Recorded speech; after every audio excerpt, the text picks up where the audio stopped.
Greetings everyone, Zannrath here. Welcome back to Everlasting Summer. It's been a while since I played this. And also, remember that time when I couldn't find settings on the very first episode? Yeah, they're right here. Anyways, last time, I don't remember what happened exactly. We met people, and nope, still gets me every time. We met people, and we're in this cabin. Someone's cabin. I can't remember whose cabin. But anyway, we entered the cabin. Inside, it looked something similar to what I was imagining. 2 beds, a table, a couple chairs, a simple carpet on the floor, a wardrobe. Nothing special, but at the same time it felt home-like and cozy. Although this room was almost the same state of disorder as my own flat. A girl standing near the window appeared to be about 25 years old. Okay. The nature obviously gifted her with a pretty face and a good body. Well, I'm glad we can observe that. At least one thing can keep you happy in this pandemonium. The locals are beautiful. Camp leader. You're finally here. Excellent. My name is Olga Dmitryevna. Oh yeah, she's the lady who I don't like to say her last name because it's hard. I'm the camp leader. Nice to meet you. I'm Semyon. I decided to talk as if I weren't surprised by anything that was going on. And she comes closer. Oh, she came closer. We've been waiting for you since the early morning. Uh-oh, I was expected. I'm not expecting that. You've been waiting for me?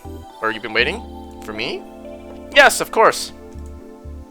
And where does the next bus come? Or when does the next bus come? And why do you need it? Yeah, right. Why would I need it? Guess I shouldn't ask direct questions. The people here may react to them quite unlike what I'd prefer. And I doubt I get any answers. No reason, just curious. By the way, where are we exactly? Our mailing address, I mean? I wanted to send a letter to my parents to tell them I got here all fine. Okay. For some reason, I had a desperate idea that if I played along, I would find something out. Oh, but your parents gave a call just a half an hour ago. I sent their regards to you. Okay, that's creepy. What's going on? Now that's a surprise. So, can I call them? Because I forgot to tell them something before I left. No. Uh-oh. Uh-oh. She gave me a sweet, natural smile. I feel like I'm gonna get killed. Like, I'm the Saw camp or something. Was there a camp in Saw? I've never seen the Saw movies. Why not? We don't have a phone here. And the plot thickens. Oh, I said I wasn't gonna do that anymore. Okay, no more ... Then how can my parents make the call here then? I've just come back from the district central town. It's there that I talked with them. Ah, now that's how it is. And can I somehow get to the town? No. Getting shot down left and right. She kept the same smile. Why not? Because the next bus only comes in a week. Well, that's convenient. And I thought buses in my town were bad. I decided not to inquire how the troop leader managed to get there and back. I would get no answer anyway. All this time, Slavia was standing next to me and seemed to find nothing odd in our conversation. Oh, we need to find a uniform for you. Of course. I've got absolutely no desire to put on pioneer shorts or to wear the ridiculous red neckerchief. However, wearing winter clothes in summer was not a great idea either. I'm surprised they didn't mention anything about it. I guess they just assume I'm crazy. Right, thank you. I wonder if I'm the only one here who finds it strange that someone's wearing a coat. Hey, I found it weird too. I'm with you, Semyon, who's wearing a coat and winter boots in such heat. Righty right. Just really said righty right. Okay.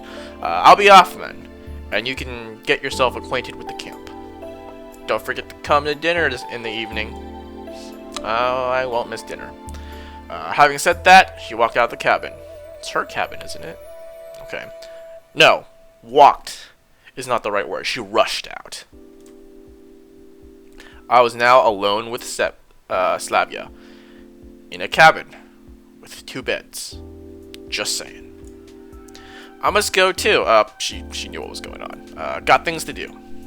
Have a walk, look around the camp a bit. See you in the evening. This is where I finally get to my adventure and I choose where I want to go. If there was no catch or menace to that, then this is reality. And the person of Slavia becomes more and more something to be fond of. For the first time today, I realized that it was awfully hot here. Although, obviously, my wither clothes were to blame for that. I took off my wither jacket and dropped it onto the bed. My pullover went after, I was now only wearing the shirt. That's much better. All I could do now was follow the advice and go look around the camp. Just a shirt. I'll try to find something out in the meanwhile. Passing the local residential district, I saw a pioneer guide coming my way. Oh, there are other guys here. Cool. Oh, what's up? You look. Yeah. And it was really a pioneer guy, not a pioneer girl. Apparently there are men even in this Amazon's kingdom. Hello. You're new here. You must be Semyon, right? And how do you... And he comes closer. Everyone knows already. I'm Electronik, by the way. Is that really a Russian name? Sounds like a Pokemon. Electabuzz evolved into Electronik. The real one. You can call me that. Electronik was a robot character appearing in the popular Soviet film and book series. He looked like an exact copy of a school kid called Sergei Cheezkov. Is Cheezkov really a last name? A Russian surname? I'm learning so many things in this game. Electronik, the real one. Things were going to get crazy. We're going from crazy to completely insane. Alright. Uliana also calls me Cheese. Cheese? Why not cauliflower? Okay. Because my last name is Cheezkov. I see. Let me show you around. Even my character doesn't believe it. I accepted his offer, as it would have been much longer to get to know this place alone. I don't know why I said it like that, but yeah, fine, let's go. Hey, comrade. We come back to the square again, as if there were no other place to go in this camp. Probably isn't anywhere else, other than the beach place, lake place, right? Let me take a sip. Lena was sitting on one of those benches, reading some book. Which one is she again? She the CCCP girl? Electronik confidently approached her. Oh, no, it's that girl. Hello, Lena. Meet the new guy, Semyon. He started briskly. Hello. Well, you can say we've already met in a way. Wink. Yes. Or yes? She looked away from the book for a moment, glanced at me, blushed. Ooh. La-di-da, and went back to reading, as if not noticing that we were still here. Alright, let's go on. I was at first surprised that meeting this girl was reduced to a couple of words, but then I thought it was much better. It was better that way. I was at first surprised that... Wait, we already did that. Sorry, I looked away for a second. Electronik's vigorous activity... Vigorous, that's a word to describe this character. Activity did not fit well with Lena's shyness. Let's go. I'm liking this music. Feeling the beat. I feel like walking. I don't know why. Next we came to a building which I instantly identified as a canteen. And this here. I know, this is where you consume organic food. Yeah, something like that. Oh, hey there. On the canteen's porch, there stood the unfriendly girl who hit me on the back earlier. At her sight, my joking mood vanished in the blink of an eye. Really. Now, this is the best time to pull this guy's leg, even though he's quite hilarious. First, I need to figure out what's what here, or at least where I am. Her, over there, that's Alyssa Devachevskia. Be cautious around here. Oh, I know. He was speaking in a whisper. Div means two in Russian. Makes sense. I can see that. The whole nickname sounds exactly like 2G in Russian, which is a reference to the late 2G. Ch.ru anonymous image board. Okay. Is that like Russian 4chan? Is that a thing? I don't ever risk calling her Div Ch. She doesn't like that. Well, uh-oh. Someone's dying in this episode. What did you say? What did you call me? She must have heard him. In a blink of an eye, Alyssa jumped down from the porch and dashed toward us. I guess I should have whispered when I read his lines. That's my bad, Electronic. Alright. You'll manage from here onwards, and he runs away. Electronic took to his heels. No, we're gonna deal with this. We're gonna deal with her. We're gonna. Oh, he's wearing her neckerchief around her wrist. Yeah, we're gonna stay around. What's up, Alyssa or Elisa? I'm gonna say Elisa. I don't know. I'm terrible at pronouncing names. Running past, stopped for a moment and growled. Grr. I'll deal with you later. Uh-oh. Deal with me? What did I do wrong? I added a forced guilty smile to my words. But what am I guilty of? She made no reply and went on chasing Electronic. Yeah, I felt like that was a good chance to like cut him loose. Maybe get the little alone time with Lisa, but it didn't work out. Looks like I'll have to kill time alone, waiting for the dinner. I decided to go east. At least in a direction where the east would have been in my world. Ah, sports yard. Soon after, I found myself near a football pitch. Football pitch? Okay. A game was in full swing there. I guess watching it for a bit wouldn't do any harm. In my childhood and in the teen years, I was not a bad player myself and even thought of going professional. But a few injuries in a row killed my desire to risk my health for the sake of uncertain chance in the game. Kids of different ages were running the pitch. I could see a boy about 10 and a girl about 14 years old. A girl. Hey, that's Ulyana. Alright, she plays football. What's so surprising? She seems a restless one after all. I was standing quite far from the pitch, but she still noticed me. Ah, it's the CCCP girl. Hey, you. Ulyana shouted. Wanna play? A game? Yeah. I did not know what to answer.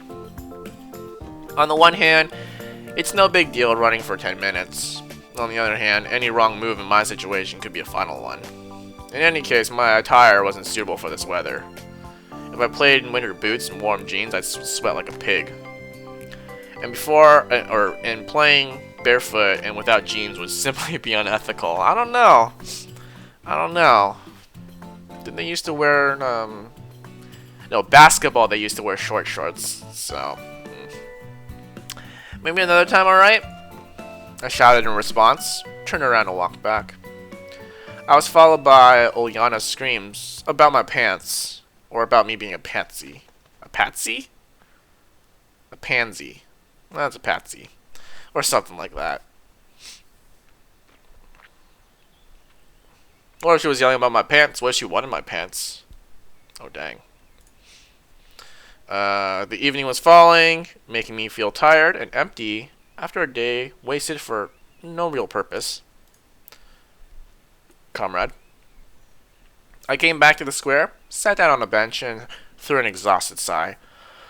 That was my sigh. I don't know if it was exhausted enough or not. I'll better sit here and wait for dinner. After all, it's easier to search for answers when you're not hungry. That's very apt. That's very astute observation. They do give food to people here, right? It's not Siberia. You know, it's curious how the simplest human needs can break the will to ponder things, to strive for something. E.g., for example, I feel hungry now, and I care much less about where I am or what's happening to me.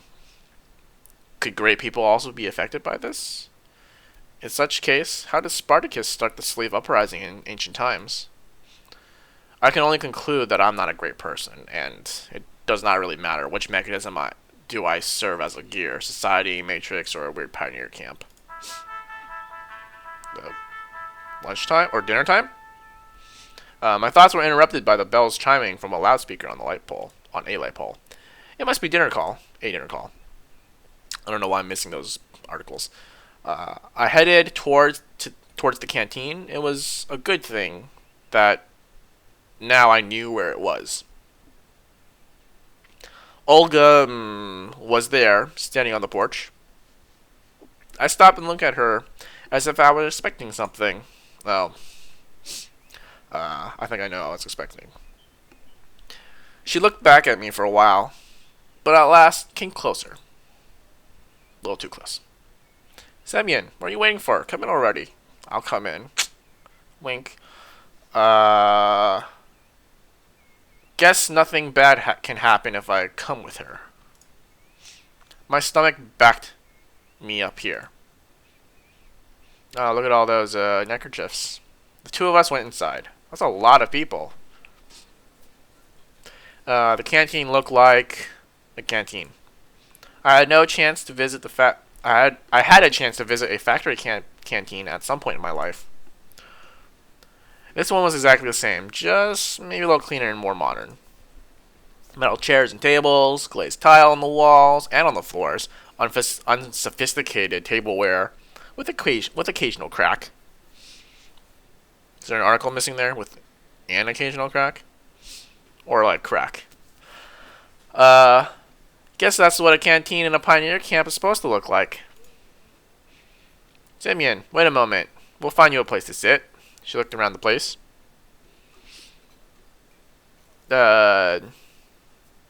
Divcha? Hold on right there. Olga, shout out at Elisa, who was passing by. What? What's up with your clothes? Anything wrong with it? Indeed, her attire looked somewhat provocative. Get your uniform nice and neat right now. Alright. Elisa got her shirt right and walked past, shooting an unpleasant glare at me. So where can we find you a place to sit? There weren't a lot of free seats. Go over there to Ulyana. Yeah, it's fine. The food's already on the table too. I had no other choice but to accept. In common Russian language, cutlet, is minced meat, fried or baked in the shape of a ball or cylinder, close to American patties. Compote is a drink made by boiling fresh or dried fruit in large amounts of water. Compote in French. Of course, there was a probability that the cutlets were poisoned with curare, the mashed potatoes generously seasoned with arsenic, and the glass filled with excellent antifreeze instead of compote. Man, we're like super skeptical about everything. I guess I would be suspicious too. But it all looked so tasty, I had no chance to resist. Because I'm not a great man. Hey, you're not wearing your CCP shirt? What do you want? I replied rather rudely to Ulyana, who was sitting next to me. Why don't you play football? Why didn't you play football with us? Nah, she's pissed. Look at her face. Because of my clothes, said I, pointing to the source of the problem. My pants! Oh, alright then. Eat. I like that jingle. However, there wasn't much left to eat. The cutlet was missing from the plate. Oh, Ulyana, you took my cutlet. Only she could do it. More precisely, none but Ulyana could do it. Give me back my cutlet. In a big family, you snooze, you lose. It can cost you a cutlet if you're careless. Give it back, I'm telling you. I don't want to be mean, but it is my cutlet. But she's 14. But it's my cutlet. Screw it, taking the cutlet. We're gonna get like a finger bitten off. I looked at her menacingly and was about to reach out my hand. See, I don't have it. Indeed, while Yana's plate was empty, it seemed that this little girl eats as fast as she steals someone's cutlet. Take it easy, we'll work something out. Now, she grabbed my plate and ran off. There was no point in following her. If they wanted to poison me here, they could have done it in a much easier way. About a minute later, Olyana returned and handed me the plate with a smoking hot cutlet on it. Ah, that's nice of her. Here's one for the starving. I could do without the attitude. So we got some cutlet, mashed potatoes, peas. This is fancy. Is this what camps are like in Russia? You got like freaking silverware and like this plate for your freaking napkins. I've never had a plate for my napkins. Thanks. It was all I could say.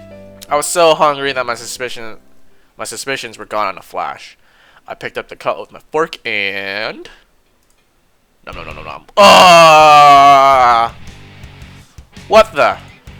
Some bug. It's like a centipede. No, not a bug.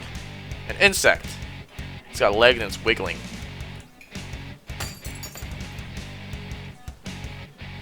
Just listen to the rock. That's how you know the scene is getting intense. Anyways, the plate fell on the floor and broke into pieces. A chair hit me hard in my leg while falling. I've disliked insects since I was a child, but when these creepy crawlies appeared on my plate, that's just way too much. You little... Olyana seemed ready for such a twist and was already at the door, laughing as if she had just heard a fresh stand-up comedy joke. I dashed to her. We ran out of the canteen. We were just a few meters apart, and I felt I would catch the little girl easily. Oh, but comrade, don't underestimate little girls. We ran through the square, past the club's house, and ran onto the forest path. Uh-oh. I started to gasp for breath, because my pants were just keeping me from reaching my full potential. I should have quit smoking, I guess. Smoke. Olyana passed out of sight on the next turn, and she's in the forest. Nothing bad can happen in the forest. It can't be true that she managed to get away from me. It simply can't. I was standing, trying to catch my breath again. The evening was falling. Looks like I'm lost. It's a bad idea to stay in the woods at night. Better get back to camp. Yeah, forget about the girl. She's gonna be okay. Totally, right? However, I had no clue which way to go whatsoever. We gotta choose at random. Uh-oh. And still undecided. I strayed for quite some time in the forest, and even thought of crying for help. But finally, I saw the camp's fence beyond the trees. Everything falls back into place. The bus is gone. Mumbled I quietly. Like Yoda. On the other hand, there was nothing strange about it. The bus couldn't just stay there forever. On the other hand, it meant there was someone driving, because buses do not drive themselves. Or do they? This world seemed too normal. But every event here had at least two explanations for it. An ordinary, real everyday explanation, and a surreal one. Certainly, the driver could have just been off for a snack, and I left too soon, and that's why... In any case, this is not the place for me. Whether the bus drives itself or not was probably an important question, but it was much more important how I had got here at all, and where this here was. The fields and woods stretched towards the horizon. I had no answers. There was nothing familiar about them. A strange, odd and alien world. However, absolutely not frightening at the same time. Either my self-preservation instinct decided to resign from its job, or all this running around the camp and the local pioneers have lulled me so much with their carefree normality that I was sometimes simply forgetting what had happened to me just a couple of hours ago. Although I probably just had no strength left to worry. All I wanted was some peace, calmness. I wanted to just take a break from it all, and only after that I would continue looking for answers, ready and reloaded. However, that would be some time later. And what about now? Can I let myself to relax? It's getting dark, dude. Just stop thinking and talking to yourself. Just get back to camp. It got completely dark, and in any case, it was better to spend the night in the camp. I was about to head back when someone came silently from behind. Hello. What are you doing here so late? It was Slavia standing before me. I was so surprised that I got a seizure. Okay. So you haven't called Yana, have you? She smiled. I nodded disappointedly inside. No wonder. No one ever have. Yeah, she's a real rocket girl. She could have found a better use for energy than looking for adventures. You must be hungry. You didn't manage to have dinner at all. Oh, did she sneak me a cutlet? Indeed, I had completely forgotten about the hunger, but after these words were heard, my stomach drew my attention to itself by giving a traitorous rumble. Slavia smiled. Let's go then. What? Is the canteen still open? It's alright, I have the keys. The keys?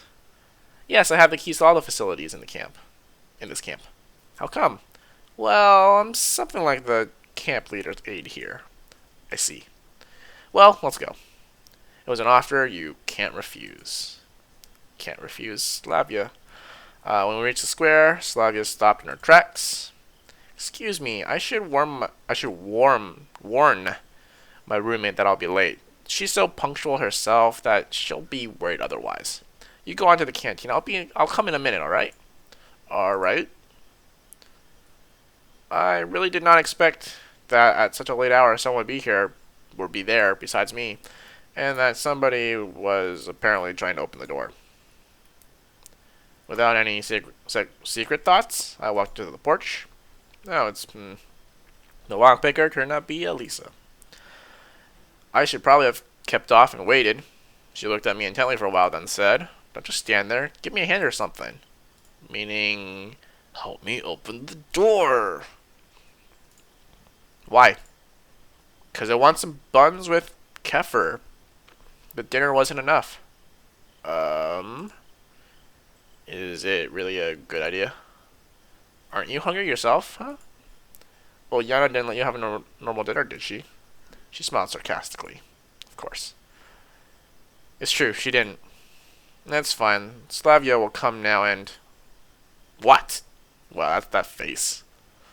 I'm gonna guess she and Slavia don't have a very good relationship. Guess I shouldn't have said that. I'm off then. You'll pay for this. You owe me two already. What? Having said that, Elisa disappeared into the night. And what was the first one for? Slavia didn't keep me waiting for too long. Is everything fine? Yeah, why are you asking? No reason. It's just nothing. It was better that I didn't tell her about Elisa. Everything's fine. I said that and instantly heard a trace of dishonesty in my voice. Well, shall we go? As for Slavia, she seemed not to have noticed anything. Or at least she was pretending she didn't. We entered the canteen. Wait a bit, I'll go get something for you. Or, not for you, just something. I sat down on the chair and obediently waited for my savioress. My dinner was simple, a few buns and a glass of kefir. No wonder, I bet hungry pioneers finished everything off. However, even that was far better than most of my usual diet. Slavia sat across the table and looked at me while I was eating. That's not creepy at all. Is there something on my face? No, just... She smiled. So how'd you like your first day in camp? Well, I don't really know. It's silly to ask someone who suddenly found himself in a different reality whether he liked the food in the canteen, the camp leader, or the assigned hut. It's alright, you'll get used to it. Or you'll soon get used... I don't know. Slavia stared at the window dreamily. Something's gonna happen, isn't it? The music's telling me. I'm feeling it from the music. Frankly speaking, I have no desire to get used to such things, but as for her, she doesn't know. Or at least she wants me to think that she doesn't. Well, all in all, it's nice here. I had to somehow break the awkward silence. Do you think so? She asked without any interest. Or, do you think so? Yeah, this place is so... I wanted to say retro, but I managed to hold that back. After all, it was retro for me, but what about them? It might be the only kind of life they knew. If the term life was applicable here at all. So how? She looked at me closely, as if something important depended on my answer. Well, I don't know. Lovely. Yeah, it's lovely here. I guess you're right. She smiled again. It's very good that you think so. Why? Well, not everybody likes it here. And what about you? Me? Yeah, or yes. I love it here. It's great. Then you don't need to worry about what other people think. Well, I don't really worry. Slavia laughed. This conversation seemed to be leading me far astray from where I wanted to get. And you're worried yourself. Really? Why? Well, when someone's chewing so intensely, I'm sorry. It's okay. I couldn't force myself to be more careful with this girl. But why exactly her with any local inhabitant? Every one of them looked completely normal to me. Precisely normal. So normal it sent chills down the spine into the marrow. That's deep. Normal, not like a neighbor human with the power drill in one hand and a subwoofer in the other. I don't know about you, but my neighbors don't do that. Not like a passenger human who you can often meet in a subway or public transport. Not like a coworker human next to the table in the open plan office. And not even like a friend human who only differs from other humans in his constant insistence. All of them look normal, as I would expect them to be, with their own downsides, but without any superpowers. And Slavia was also... cute? I glanced at her stealthily, not knowing what to say. I'm sorry, I wanted to show you the camp, but I ran off my feet. I didn't miss anything while being on my own, I guess. Yeah, I met Sovionok. Are you sure you haven't missed anything at all? She smiled so hard that I had to cast my eyes down in confusion. Well, how could I know? It's my first day, I'm here. Okay. Okay. And what have you seen so far? I've seen the square, this canteen, the football field. I thought it was a pitch. What about the beach? Just from afar. You really should go there. Or, let's do it together. It's a date. Yeah. Okay. Or, sorry. Yeah, okay. We will. Her naturalness started to scare me, but then I thought, what if everything that happens here is supposed to be, and is how it's supposed to be, and this world looks strange just for me, but for them it is native? Maybe I got thrown into the past? Yes, this would explain a lot. Can I ask a super question? No. Oh, shut down! Shot down. Just when I thought we were getting somewhere. It's rejected. No. Can't ask any stupid questions. Slavia smiled and stood up from the table. It's lat. Will you find the way to Olga by yourself? Of course I will. Of course I will. But why should I go there? She'll settle you to someone. What? She'll settle me to someone? Am I being like married off here now or something? What's going on? Am I bunking with Sovionok? That's gonna be awkward. What for? Probably this question seems stupid, but Slavia burst into a good laughter. You'll need to sleep somewhere, right? Can't I sleep with you? Yeah, I went there. That makes sense. Fine, I'll go then. Good night. Or fine, I'll go then. Good night. Night. It's strange that she left in such a hurry. A key bundle left in the door lock caught my attention. Oh, pick it up. Inventory management time. I was going to catch up to Slavia, but where does she live? And knocking on every door during the middle of the night doesn't sound like a bright idea. Well, it could be. Ooh. Yeah, we have to take the keys. I better take them. We'll give them back tomorrow because who knows what will happen here at night. Yeah, freaking Alyssa's gonna, or Alice's gonna eat all the frickin' bread and kefir, kerfur, whatever that thing was. Such thoughts gave me a chill. It is me who needs to be careful here in the first place. The night, though being dark, wasn't silent at all. One could hear chirping crickets, songs of the night birds, and rustling trees from everywhere. Sudden desire to follow Slavia's advice and go to the camp leader's cabin was, or has appeared. Comrade. I don't know why, but the look of the unknown bronze builder of communism put me into a constructive mood. Oh, the puns. I sat on the bench and started to recall everything that happened to me today. This was all my constructive mood could offer. Here was much brighter than near the canteen. Belated pioneers were running by, so this place did not seem so scary at all. It's really dark at night and there's still people out. That's okay. Bus, summer camp, girls. I was so tired from everything new and strange that I could not come up with a single explanation of what was going on.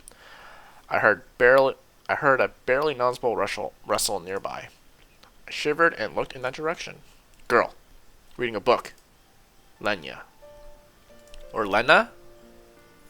Lena, I think, but it doesn't have the tittle over it that makes it Lenya. And she's not Hispanic. I think that's a I don't know. Anyways.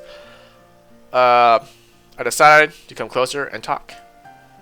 She was the only new person I met here without having even a few words chat. Hi, what are you reading? She freaks out. Lena was so surprised that she even jumped up. Sorry, didn't mean to scare you. Never mind. She blushed and stared into the book again. So what are you reading? At night. In the frickin' dark. I guess it's well lit, but outside and late. On the cover was written Gone with the Wind. I haven't read that. Praise the book. Keep it silent. Praise the book. Praise the book. Good book. I've totally read it, yeah. Thanks. Honestly speaking, I haven't read it, as have I not. But I think such literature suits her very well. Lena doesn't seem to be interested in continuing the talk. Well, if I'm bothering you... No. I want to talk to you. No. She answered while still looking to the book. Can I sit aside for a while? Ooh. Why? And really, why? Maybe just because I was very tired and being with company is better than being alone. And maybe I wanted to try to find something out from her. Oh man, hidden agenda. I carefully examined Lena. But no, I doubt that. Well, I don't know. I'm not allowed to.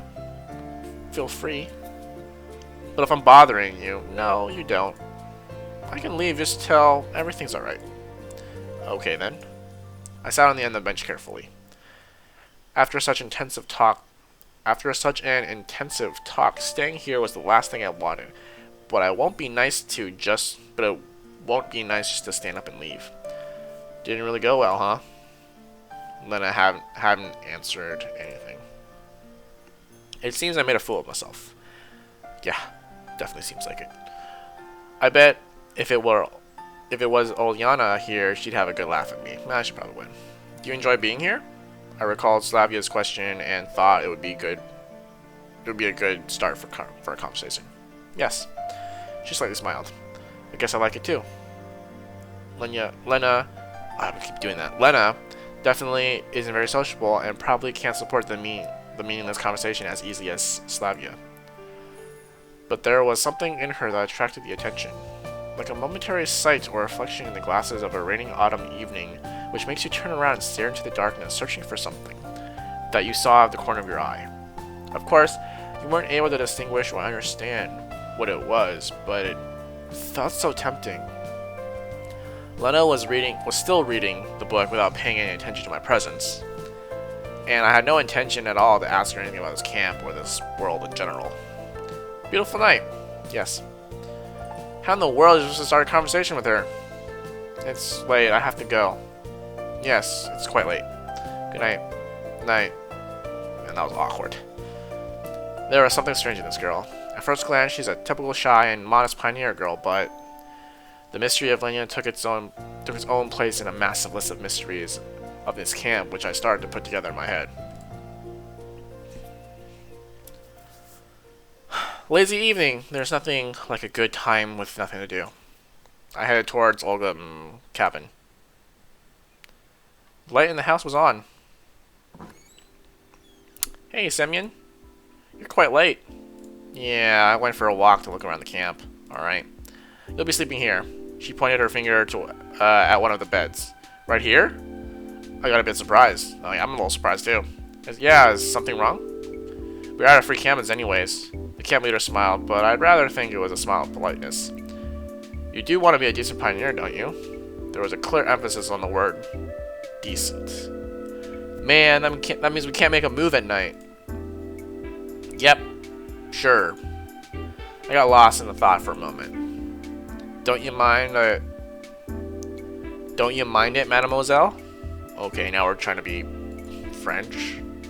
She looked at me oddly, with surprise and some kind of offense in her eyes.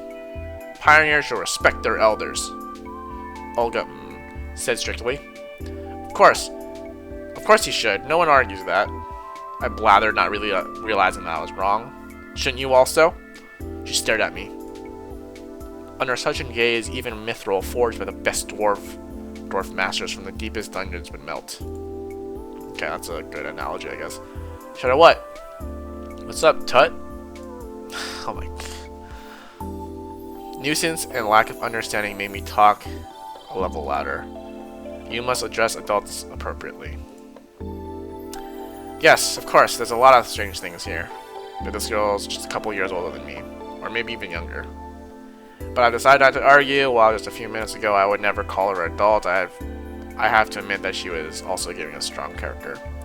And in any case, I wasn't in a position to argue. As you say, ma'am, I mumbled. That's way better.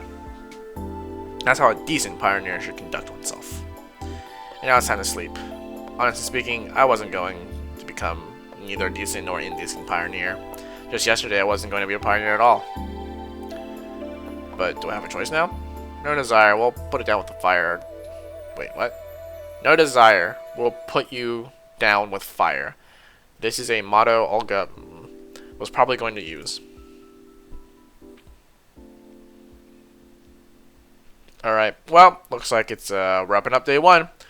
I went into the bed and closed my eyes only to realize how tired I was after today.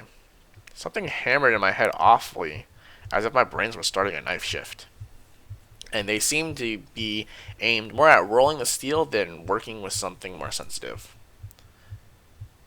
The bus flew through my mind. And the score with the monument, canteen full of pioneers, and malicious faces of Olyana. Slavia, of course I remember that particular image of her.